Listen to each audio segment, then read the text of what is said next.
লাউ খুবই জনপ্রিয় সবজি। লাউ এমন একটি সবজি যা অনেকের কাছে প্রিয় একটি খাবার। লাউ সারা বছরই পাওয়া যায়। লাউয়ের উপকারিতা উপেক্ষা করার কোনো উপায় নেই। Hello guys, welcome back to another blog. It's Pritam Sathi নতুন আরেকটি ভিডিওতে তোমাদের সবাইকে স্বাগতম জানাই। সো গাইস, গরম তো হচ্ছে গিয়ে বলতে বলতে পড়েই গেল। তো এই গরমে পেট ঠান্ডা রাখার জন্য জানোই তো লাউ হচ্ছে সব থেকে একটা উপকারী সবজি। তো আজকে তোমাদের সাথে লাউ চিংড়ির একটা রেসিপি শেয়ার করব। তো চলো ভিডিওটা দেখতে থাকো। লাউয়ের নানা তরকারি হয়ে থাকে, কিন্তু আজকে আমি তোমাদের সাথে শেয়ার করব চিংড়ি মাছ দিয়ে লাউ ঘন্ট। লাউয়ের কি কি উপকারিতা আছে চলো জেনে নাও। লাউ খাওয়ার উপকারিতা। লাউয়ে প্রচুর জল থাকে যা দেহে জলের পরিমাণ ঠিক রাখতে সাহায্য করে। লাউ খেলে ত্বকের আর্দ্রতা ঠিক থাকে। লাউয়ে রয়েছে ক্যালসিয়াম ও ফসফরাস যা দেহের ঘামজনিত লবণের ঘাটতি দূর করে। লাউয়ে থাকা পটাশিয়াম ও ফাইবার রক্তচাপ নিয়ন্ত্রণে রাখার পাশাপাশি হৃদরোগের ঝুঁকি কমাতে সহায়তা করে। লাউয়ে থাকা ভিটামিন সি ও জিঙ্ক ত্বকের তারুণ্য বজায় রাখতে সাহায্য করে। লাউয়ের খোসাও খাওয়া যায়। লাউয়ের খোসা খেলে গ্যাস, বদহজম, পাইলসের সমস্যা কমে যায়। এছাড়াও এটি স্বাস্থ্য সম্পর্কিত অন্যান্য অনেক সমস্যা থেকে মুক্তি দিতে সহায়ক। তোমরা যদি লাউয়ের খোসার রেসিপিও জানতে চাও তাহলে আমাকে কমেন্ট করে জানিও। অবশ্যই তোমাদের লাউয়ের খোসার রেসিপিও শেয়ার করব। লাউয়ের উপকারিতার পাশাপাশি অপকারিতাও রয়েছে।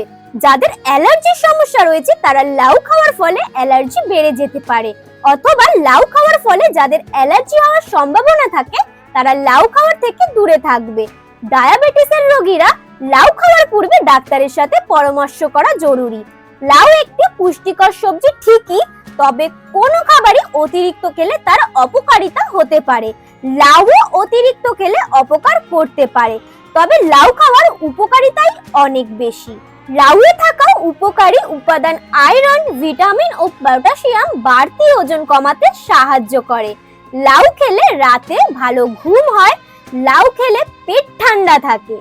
লাউ ঘন্ট করার ক্ষেত্রে তোমাদের প্রথমে লাউয়ের খোসা ছাড়িয়ে নিয়ে লাউগুলোকে ভালো করে ধুয়ে কুচিয়ে নিতে হবে। যেমনটা ঠিক এখানে দেখতে পাচ্ছ, লাউ কোচানো অলরেডি কমপ্লিট। এবার লাউগুলোকে ওভেনে চাপিয়ে ঢেকে দিতে হবে। লাউগুলো থেকে অটোমেটিক জল ছেড়ে দিলে ঢাকনা সরিয়ে তাতে দিয়ে দেবে পরিমাপ মতো নুন ও হলুদ গুঁড়ো। তারপর ভালো করে নাড়িয়ে চাড়িয়ে জলগুলো টানিয়ে ফেলতে হবে। দেখতে পাচ্ছ লাউ দিয়ে অটোমেটিক কত জল বেরিয়েছে। এরপর তো আরোই জল বেরোবে, সেগুলো কিন্তু ভালো করে টানিয়ে নিতে হবে। আর একটু জল থাকলে কোনো অসুবিধা নেই, কারণ ভাজার সময় কিন্তু সেই জলটা টেনে যাবে। এমনিতেও কিন্তু লাউ একটু কাদা কাদাই হয়, কারণ লাউয়ে প্রচুর পরিমাণ জল থাকে।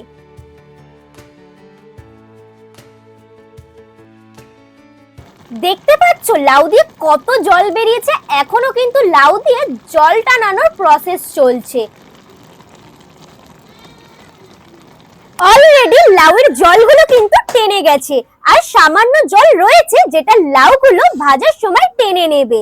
লাউ ভাজার জন্য প্রথমে কড়াইয়ে তেল গরম করে তাতে শুকনো লঙ্কা আর পাঁচ ফোড়ন দিয়ে নুন হলুদ মাখিয়ে রাখা চিংড়ি মাছগুলোকে লাল লাল করে ভেজে জল টানানো লাউগুলোকে কড়াইয়ে ঢেলে ভালো করে ভেজে নিতে হবে। ভাজার সময় কিন্তু অল্প জল বেরোবে লাউ দিয়ে, যেগুলো টানিয়ে লাল লাল করে ভেজে নিলেই রেডি আমাদের চিংড়ি মাছ দিয়ে লাউ ঘন্ট। আর যেমনটা বললাম, লাউ একটু কাদা কাদাই হবে রান্নার সময়, কারণ লাউয়ে থাকে প্রচুর পরিমাণ জল। তো যাই হোক, সবশেষে একটু ধনে পাতা দিয়ে ভালো করে নাড়িয়ে চাড়িয়ে কিন্তু রেডি আমাদের চিংড়ি মাছ দিয়ে লাউ ঘন্ট। এবারে কিন্তু একটা পাত্রে এটাকে ঢেলে নিতে হবে।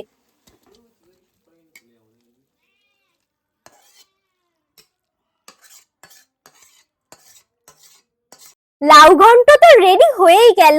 চলো এবার খেয়ে দেখা যাক কেমন হলো লাউ ঘন্টটা। তোমাদের কেমন লাগছে কমেন্ট করে জানিও কিন্তু। তো চিংড়ি মাছ দিয়ে আমার লাউ ঘন্ট তো রেডি, আর আমি এক বাটি নিয়ে বসে পড়েছি। এইবারে আমি দেখো খেয়ে দেখবো। দারুণ দারুণ, ভীষণ উপকার।